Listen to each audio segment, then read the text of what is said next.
I'm John Strum, and this is Real Talk MS.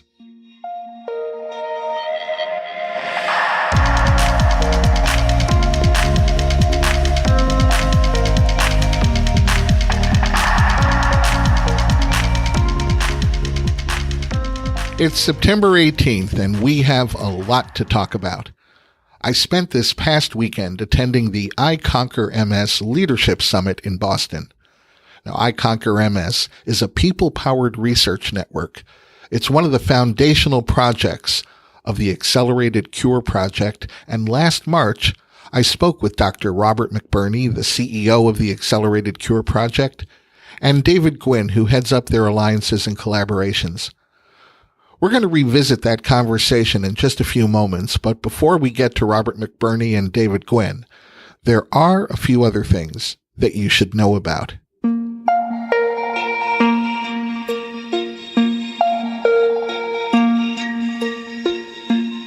In a shocking ruling in the United Kingdom, the National Institute for Health and Care Excellence has issued a final decision that Ocrevus will not be made available as a treatment for primary progressive MS through the national healthcare system in England and Wales.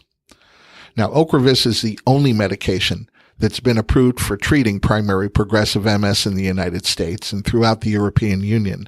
So this is a particularly unfortunate decision for people living with primary progressive MS in the UK.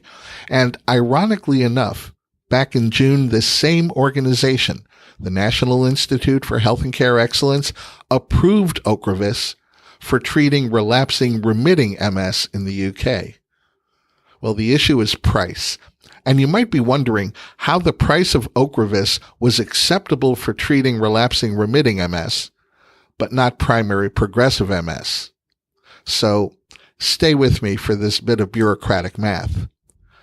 When they examined the clinical trial results for Ocrevus, the National Institute for Health and Care Excellence determined that the trial results showing the benefit for people with primary progressive MS were not quite as compelling as the results showing the benefit for people with relapsing remitting MS. So in order for Ocrevus to be approved to treat primary progressive MS, the price would have to be lowered so that it met the National Institute for Health and Care Excellence cost-effectiveness threshold. And Roche, the manufacturer of Ocrevus, submitted a confidential discount price for using Ocrevus to treat primary progressive MS. It was a lower price than what they were charging the UK for Ocrevus to treat relapsing remitting.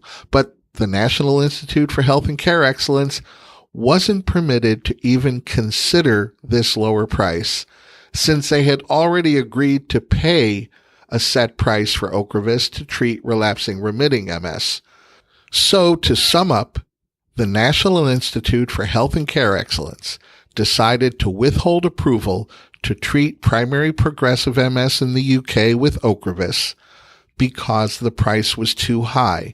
And they also decided that they couldn't consider accepting a lower price that was being offered by the drug's manufacturer. Now, that may not be the definition of insanity, but it points to a complete break with reality, a complete disconnect between the National Institute for Health and Care Excellence and the people living with primary progressive MS in the UK whom they serve. Well, the MS Society in the UK has launched an online petition requesting that the National Institute for Health and Care Excellence reconsiders this decision.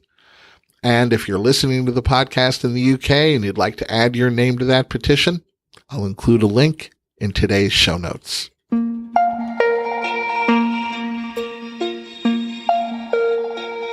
Last year, Mallinckrodt Pharmaceuticals conducted an online survey titled Multiple Sclerosis in America, and they've just issued a report that highlights some of the findings from their survey. Well, 5,311 people participated in taking that survey, and the average participant was about 51 years old. 84.3% of the people who responded to the survey were female, and about 99% were Caucasian. Roughly 72% of the survey respondents were diagnosed with relapsing remitting MS, and about 3/4 of that group was using disease-modifying therapy. About 20% of the survey respondents reported having 2 MS relapses a year, and 2/3 of this group indicated that they were living with what they consider to be serious relapse symptoms. Now, one of the more interesting takeaways from this survey is that about 25% of the MS patients who were relapsing most often rarely, if ever, contacted their neurologist.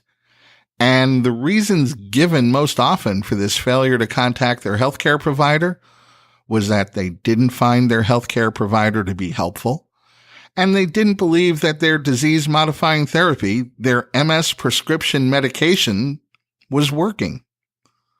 So it seems that there's an opportunity here to educate people living with MS about the value of staying in closer contact with their neurologist and staying on track with their prescription medication. There's plenty of scientific evidence that supports being on disease-modifying therapy, even when the outcome isn't readily available. We know that these medications can slow the progression of MS, and that can extend your quality of life. We also know that it's only through working with your neurologist that you can identify the treatment that's going to be most effective for you. Today, there are 14 different approved prescription treatments for relapsing remitting MS. The first one you try may not be the one that's going to work best for you. But writing off treatment as a failure is likely going to cause more harm than good in the long term. So all of this means that more, not less, communication with your neurologist can make a difference in ensuring that you're receiving the best possible treatment and living your best possible life. And as I've said before, I believe that as a patient, you have a responsibility here. You have an important part to play in treating your MS, and that's making sure that you're an informed medical consumer. And an informed medical consumer knows the value of disease-modifying therapy and appreciates the benefit of an ongoing dialogue with their neurologist. The more you can bring to your interactions with your neurologist, the more valuable and beneficial those interactions are going to be. If you'd like to read up on the detail of this survey, I'll include a link to the survey results in today's show notes.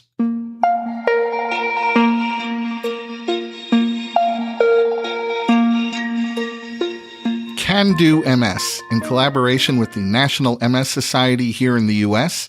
and the Multiple Sclerosis Society of Canada, is hosting a couple of worthwhile webinars, and I wanted to give you a heads up on what they're planning. On October 9th, they're presenting a webinar titled Multiple Sclerosis and Your Relationship to Food. And the webinar is going to be hosted by registered dietitian nutritionist Mona Bostic and Dr. Gail Lewis. The webinar is going to explore the influence that diet has on your overall wellness while highlighting the emotional aspect of eating. Then on November 13th, they're presenting a webinar titled Communicating About Tough Topics, Caring for Others While Caring for Yourself. Well, November is National Caregivers Month, and this online workshop is designed to help support partners and people with MS communicate effectively in order to maintain a balanced relationship that allows us to care for others while caring for ourselves. And that, in itself, can be incredibly challenging at times.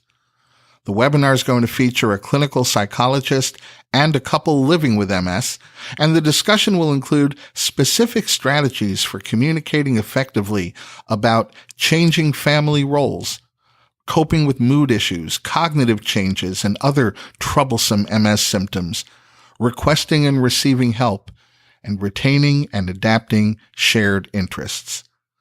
As someone who served as my wife's caregiver, I can assure you that these are important topics. They can sometimes be tough conversations, and this webinar sounds as though it will prepare you so that those conversations aren't quite so tough. You've heard it here before.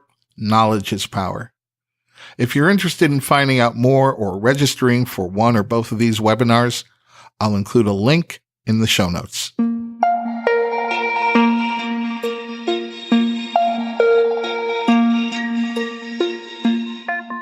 I mentioned at the top of the podcast that I'm just back from spending 2 remarkable days at the iConquer MS Leadership Summit in Boston.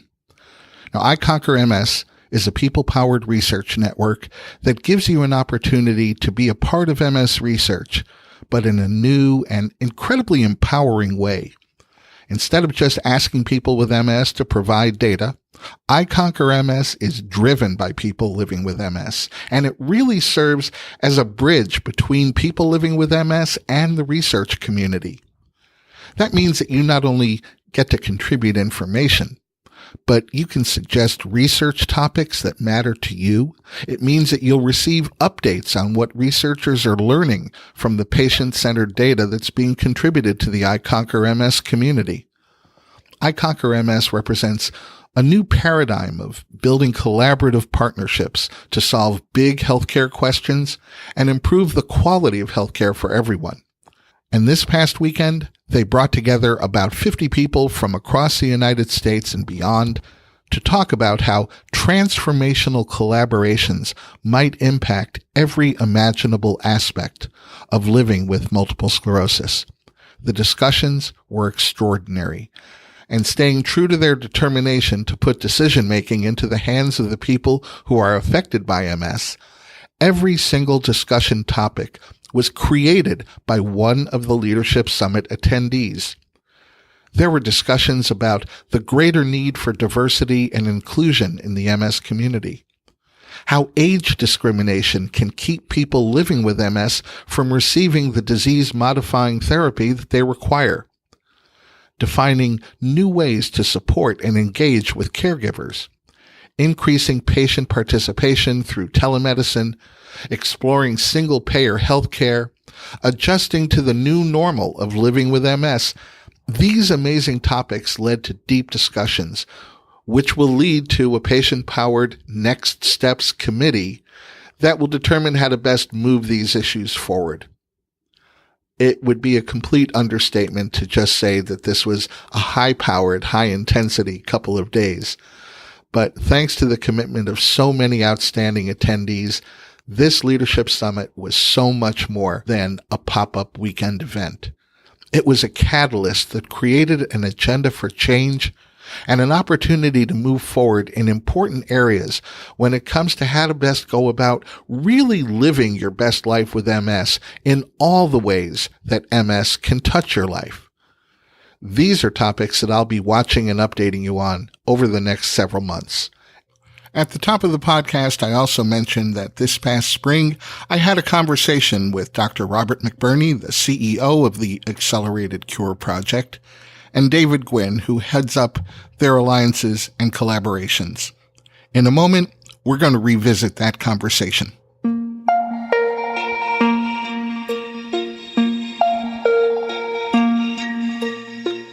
If you're a regular listener to the podcast, then you know that I tend to be a bit of a science junkie. I can't help but feel hopeful when I hear about some of the amazing MS research that's going on in laboratories all around the world.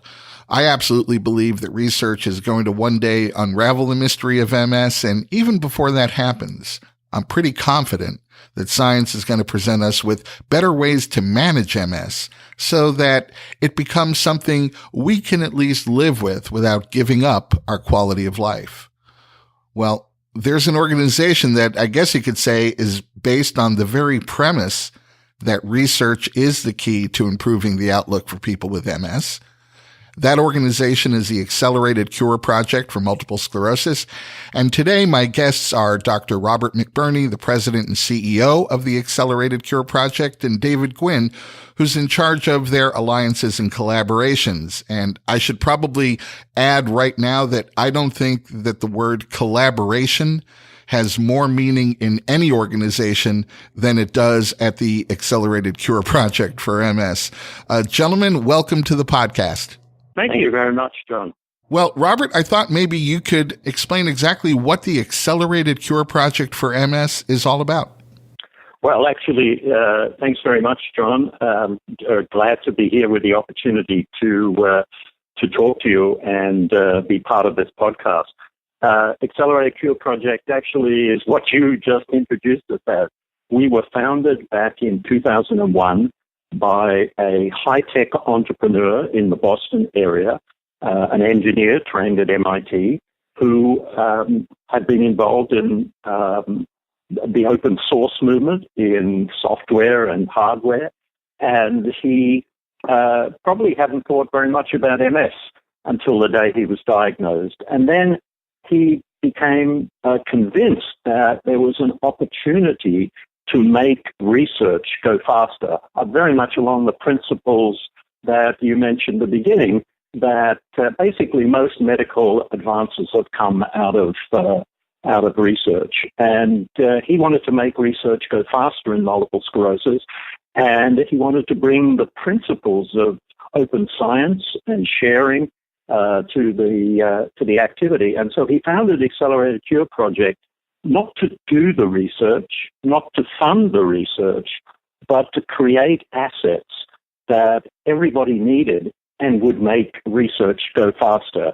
And the first project, if you like, or program of Accelerated Cure Project was to create a biorepository of blood-derived samples like DNA and serum, and to associate them with lots of data, more data than I think anyone has ever collected about people with MS.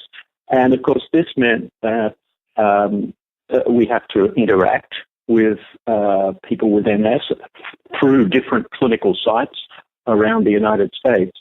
And so really it's people with MS that made this resource possible, because not only did they donate their blood samples from which all of the materials were derived, but they donated a tremendous amount of data about themselves. And that resource today has been tremendous in supporting over 100 research projects worldwide, both in academia and industry. And there was one principle associated with that. And maybe this comes back to your mention of collaboration being at the heart. If a researcher, whether in academia or industry, received the DNA or other samples from the biorepository along with data, they agreed to return the data from their experiments back to a central database at a time which allowed them to decide whether there was any intellectual property that needed to be protected, etc. But the key is that this approach has essentially created a collaboration, a virtual collaboration between researchers all over the world, because all of their data has come back together. And our database probably knows more about MS. Note that I said the database probably knows more about MS, because one of the keys is to mine that database. But it probably knows more about MS than any other resource anywhere in the world. That's just amazing. Now, the repository is certainly one of the key, probably best-known initiatives of the Accelerated Cure Project, but I know another major initiative is something called iConquer MS. Can you walk us through that? Yes, absolutely. I mean, it's what has been really remarkable is that back in 2013, there was an opportunity to gain funding from a new organization called the Patient-Centered Outcomes Research Institute, which was established actually by the Affordable Care Act, nothing to do with care or health insurance directly, but it was a very innovative idea to create a new institute that would focus much more on research from the point of view of patients.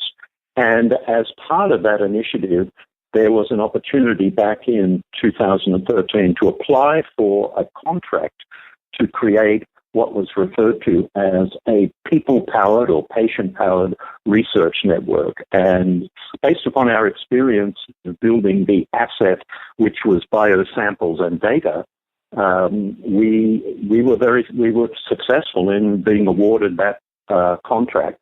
And so back in 2014, after the contract had been awarded, we went about creating a network that now, if you like, adds people into the assets.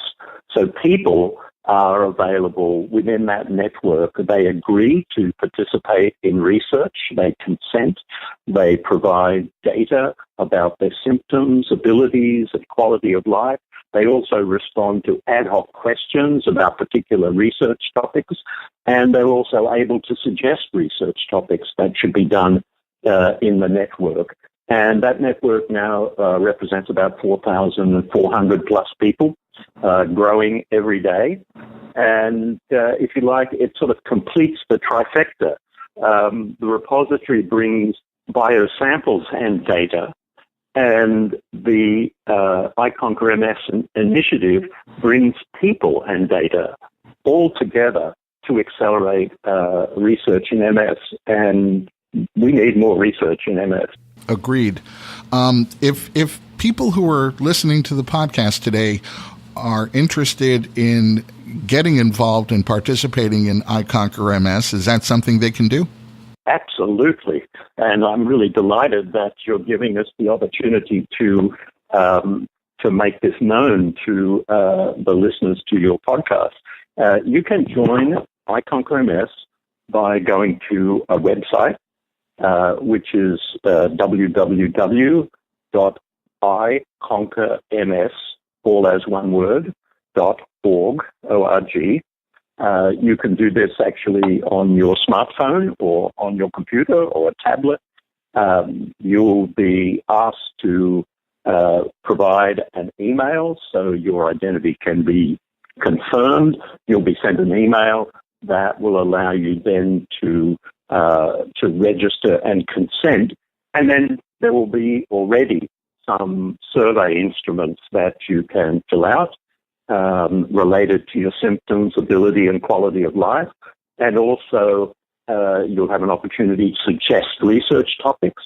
And probably in the next few weeks, you get an opportunity to respond to a particular question that was relevant to MS research or MS care. I know that one of the more recent initiatives that you have already announced is something called the MS Minority Research Network. We actually talked a little bit about the study that was done under your auspices about minority participation in clinical trials in a previous podcast episode.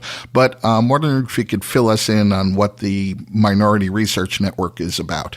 Absolutely. So it's let's say well known, or maybe it isn't so well known, that most clinical trials that are involved in the development of a new medicine towards approval and then bringing it onto the market really do not capture in the clinical trial participants enough information, or do not capture enough participants who are from ethnic and racial groups or ethnic and racial minorities, who, in order to interpret the results of the clinical trials in a way that one would know whether there's a specific benefit to a specific racial or ethnic population in the trials. And this lack of sufficient numbers in the clinical trials also is reflected probably in clinical research generally. And so we made an application, again, back to PCORI, to put together a partnership of different groups to basically find out whether there were reservations about participating in research amongst different communities, and to come up with approaches to increase the participation in research of underrepresented racial and ethnic minorities. And so work has been going on for about the last 18 months. There's been a lot of new information discovered, and we're just at the point now where there are going to be some recommendations made and some actions taken to actually change the situation so that there's much more understanding and willingness and participation in MS research projects from different minority groups. And we're really excited about this because we probably don't know whether at the moment, whether there are specific treatment paradigms that would benefit, let's say, Hispanics or African Americans or Asians, because the data has never been adequately collected in the clinical trials, which are focused primarily upon Caucasian populations, not deliberately, but simply by lesser participation in the research project. I'm personally happy to hear that we're going to be broadening the reach of our clinical trial population so that they're a little more reflective, just for the very reasons you enumerated on. David, you have been very patient during our conversation, but one of the reasons I was glad that I'd have the chance to talk to you today was, I know just a couple of weeks ago, Accelerated Cure Project announced a very exciting collaboration with the Regeneron Genetics Center. I'm hoping you can tell me a little bit about what that collaboration is all about and what the benefit of that collaboration might be. Right. What we announced was that Regeneron Genetics Center will actually take all of our repository samples, which include MS, related demyelinating disorders, as well as quote-unquote healthy controls, and they will generate DNA sequence data out of those samples for us, for them and us, and specifically exome sequence. Don't want to get too technical, but the exome part of our genome is the sort of 2 or 3% of our genome that actually encodes proteins, which basically build the physical aspects of our bodies and the functions of our bodies through enzymes and things like that. So this is an important addition to sort of the genetic repertoire.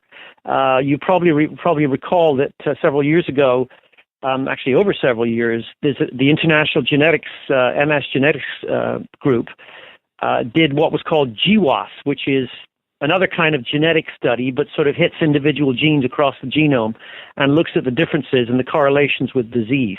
And this has been done in many diseases. This actually takes it, the study that we announced with RGC, Regeneron Genetics Center, will actually dive deeper into this realm, if you will, and actually generate full sequence data from the protein coding region of the genome.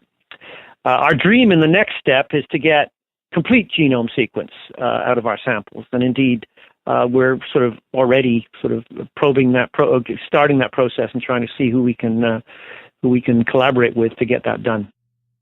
So, is part of the hope that in sequencing the DNA, we're going to see patterns, similarities, commonly held traits amongst people who might be dealing with demyelinating disease?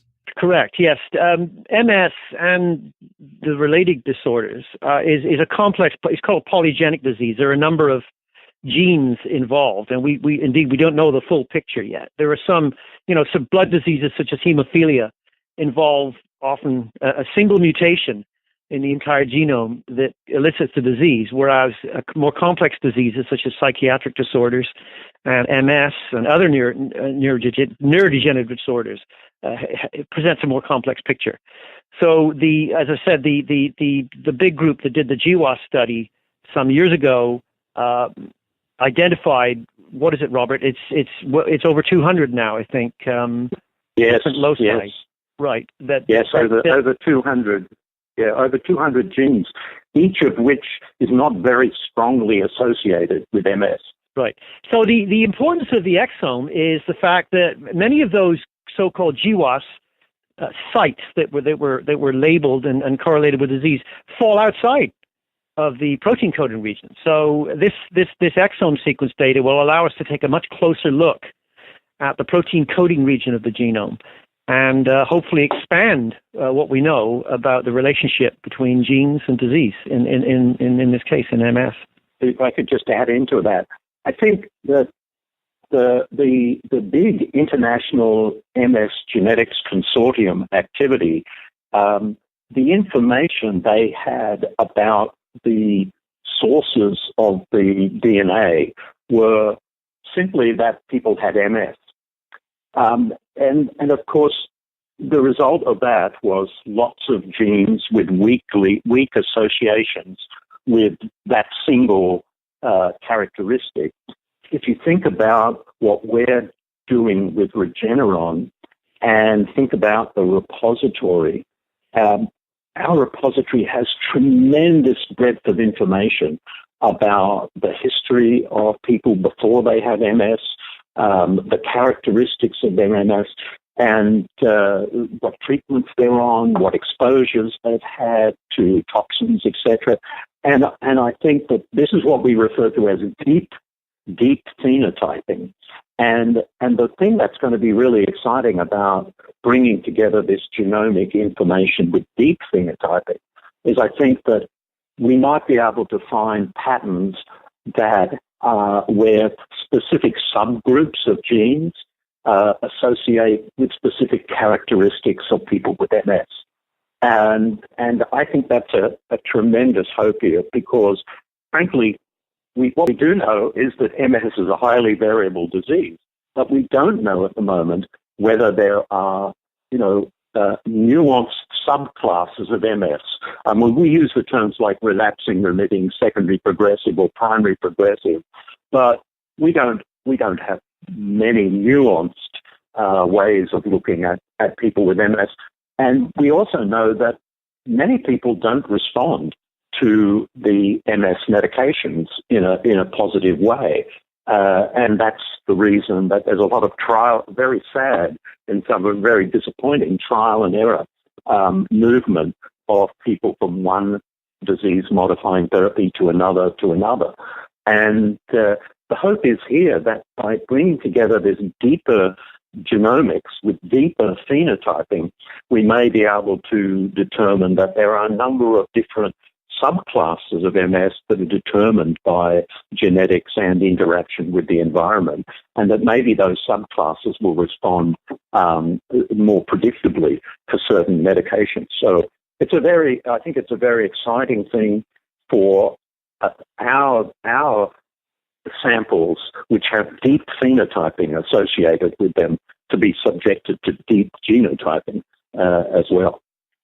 John, I should also mention, Robert just referred to the deep phenotyping. We also announced recently a collaboration with BC Platforms, which is a group based in Scandinavia that not only sort of hosts and curates data, but also provides the possibility of deeper analysis. And we've already uploaded our phenotype data and some of the genetics data from the big genetic study that was done on our samples. And indeed, this new exome data, when it's available, will also go into that database and provide researchers and indeed folks in our own organization the opportunity to do these analyses that Robert referred to. And the next step in all of this is a deeper transcriptome analysis, which you're probably aware of, that the way genes are expressed is also important and can provide even further detail, further insight into the cause of diseases. And I guess, although it's quite separate and there isn't a connection today and probably not for a little while, but while all this work is going on, the technology that's driving gene editing is becoming more and more sophisticated. And frankly, as it becomes more sophisticated, it becomes more simple and much faster to accomplish. CRISPR-Cas9 is a great example, is what you're probably referring to. But exactly, and I'm thinking that the more we understand the genome behind MS and we get that equation fully expressed and understood, it provides other opportunities for other kinds of intervention besides just medicine. Could very well be in this realm of gene editing, where and I realize now I introduced myself as a science junkie, and now it's true. But I think that there may be something down the road where those paths could cross. Perhaps, yes. And the other side of that, John, is some of the things that we're finding out about symptoms, abilities, and quality of life for people with MS through the iConquer community. And I think that the approach that brings together, interventions that people can do today, together with their genome and their background, as well as perhaps the future of gene editing and things like that. I think there's a tremendous promise here, which we feel we're really delighted to be part of. Because, as I said, we don't fund the research, we don't do the research, but we provide resources that can make this research go faster. And I know that providing all those resources certainly takes a fair amount of overhead. I know that the Accelerated Cure Project is a nonprofit organization. If someone is listening right now and is as excited about some of the work that you are shepherding as I am, how can they go ahead and donate toward the Accelerated Cure Project? So on the Accelerated Cure Project website, there's a Donate Now button. But that's a very passive way to make donations. We're delighted with that way. But if someone is really excited about what we're doing and wants to learn more, they can. There's an info at Accelerated Cure Project email that you can send things, or alternatively just phone the organization and ask to speak to me or someone else. My email is rMcBurney, RMCBURNEY @acceleratedcure.org. And I'd be happy to talk with folks that are really interested in the organization. And, there are so many different ways that people can contribute. Obviously, as you say, we're a nonprofit, and nonprofits usually are struggling hand to mouth with funding. But donating data, donating biosamples when we come around to ask for them. These types of donations, donating your opinions when we send out a specific survey or question. These are all tremendously important donations, but I wouldn't overlook the importance of financial contributions as well. But there are many ways to donate to Accelerated Cure Project, and also you can sign up for newsletters from Accelerated Cure Project, and the newsletters come out about once a month. They have interesting topics on them. Some topics about Accelerated Cure Project or iConquer MS, and some topics about MS generally. And so there are many ways that people can get involved with Accelerated Cure Project. But again, I say I wouldn't overlook financial contributions because they're tremendously important to our sustainability. Robert and David, let me thank you both. I appreciate you spending a little bit of time taking us through what the Accelerated Cure Project is all about and some of the just amazing projects that you guys are putting together and shepherding forward. So thanks for being on the podcast today. Great. Thank you. Thank you so much, John. Well, that's going to wrap up this episode of Real Talk MS. If you haven't subscribed to the podcast, you might want to do that. You can find Real Talk MS wherever you find the best podcasts, including Apple Podcasts, Google Podcasts, Spotify. And if you have an Amazon Echo or Echo Dot at home, you can just say, Alexa, enable the Real Talk MS podcast. My name is John Strum. Thanks for listening, and we'll catch you next time.